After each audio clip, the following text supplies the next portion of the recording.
Let's eat some ice cream. We are best friends. You are right. Ha ha ha ha ha. Let's eat some ice cream. We are best friends. You are right. Ha ha ha ha. If you like that clip, go ahead and watch the original video from Just a Pancake. Link in description. Ah yes, 358.5 days. This is a weird title to tackle. It was super wonky when I first started playing it, but as time went on, I was able to forgive or get used to most of the mechanics that seemed busted, to say the least. Anyway, let's begin. So, before I mention any of the combat, the worlds, or anything else, I must go ahead and mention the part of the game that caught me off the most. The panel system. This is your inventory, and you even have to put your equipment and level ups in here. Seriously.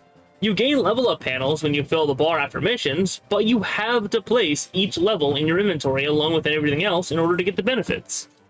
On top of the levels, you also have to place high jump, dodge roll, glide, aerial recovery, and even block as panels in the system. You also have to place your equipped ring and keyblade in here. And yes, I said ring as in singular, as you only get to equip one for your entire journey.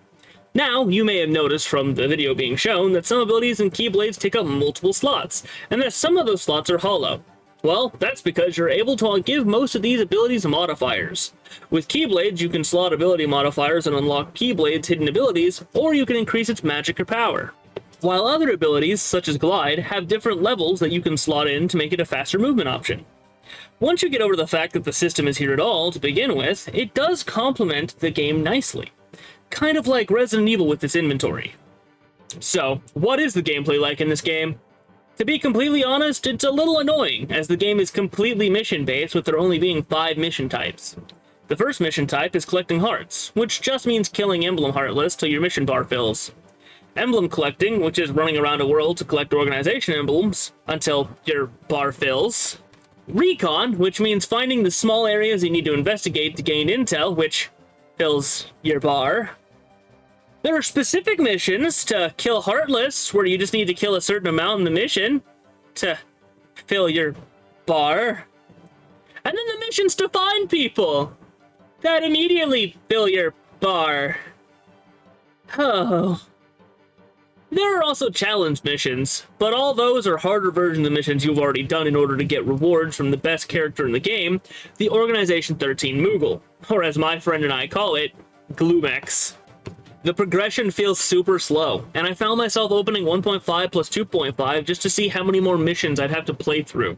Next, we hit combat, and honestly, I don't know how to feel about it here. It's basically KH1 combat, but this time without any camera controls. Lock-on is a must in order to actually kill anything in this game. Now, I can hear at least one person frantically typing, but the game does have camera controls. You can go into free cam with the select button or swiping on the touchpad. And I say to you, who can effectively use those controls mid-combat encounter? The magic is based off of what you have equipped in your panel system, and others bring back one cast of every type of magic you have, making them progressively more useful, as it feels like your keyblade gets weaker, or maybe the enemies just get more resistant to it as you progress. Your keyblade combos are set by what keychain you have on it, with some doing more aerial combo focus, others ground, and some just having really powerful 3-hit combos in the air. But I haven't talked about the new feature yet. Notice that little yellow segment on the health bar? That's your limit gauge. Once your health falls into it, hold down the attack button to go into limit form and wail on everything with no mercy. It's incredibly fun and useful, with the main issue becoming that after using it, the gauge goes further and further down, making it more dangerous to activate every time. Overall, I'd give it a 4 out of 10, as it really does feel like Roxas is getting weaker as the game progresses. Yes, I know, that's the point of the story, but I don't cover plot anymore. And I'm just saying, from a gameplay perspective, it hurts to put so much work in to get such diminishing returns. Almost like a gacha game. The worlds are up next, and this might be a little difficult as some of the worlds are just copied and pasted from KH1, but I'll try my best. First off, we have Twilight Town, and while this isn't a direct copy-paste of KH1, it definitely is from KH2. Everything pretty much feels the same, except you can't get to the other side of town where most of the 7 wonders were into.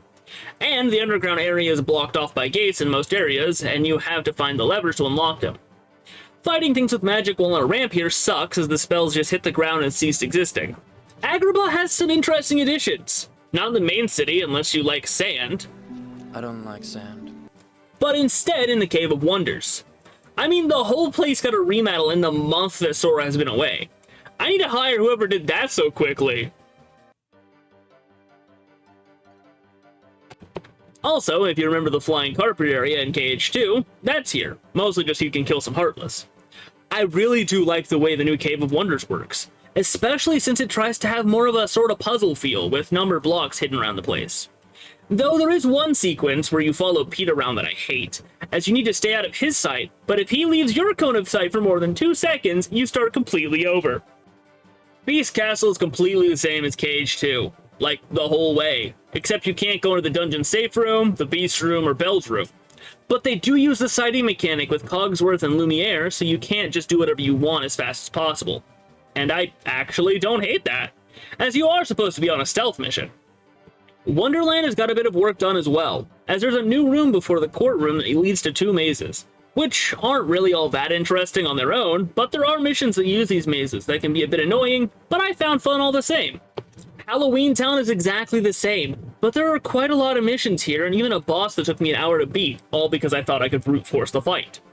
I would put footage up here, but I somehow forgot to hit record, and I'm not replaying through the game just to get footage of the fight. Also, Roxas doesn't get a new costume when coming here, so some negative points for that.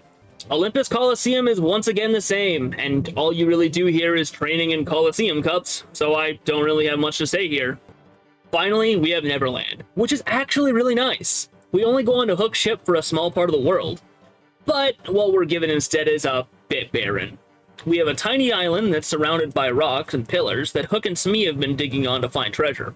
But past that, there's not really anything here. It's fun to fly around in, and the missions here mainly focus on flying enemies or finding stuff while flying, so it does let you play around with the world's main feature a bit more. I was going to cover the Keyblades, but I feel that it's better to have the Keyblade help with ranking a world rather than giving an in-depth look at each blade, as I'm not a weapons expert, nor do I claim to be. Mostly all of the Keyblades look like actual weapons that would have some advantage in battle. Is this a terrible game? No, but I definitely wouldn't want to play it again in its current state. Maybe if they made an actual game for its release on 1.5 plus 2.5 it'd be better, but other than that, I'd say I was a bit disappointed.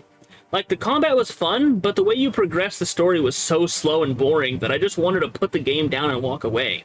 In fact, the only reason I didn't was so I could make this video within a decent time frame. So, how did this game hold up?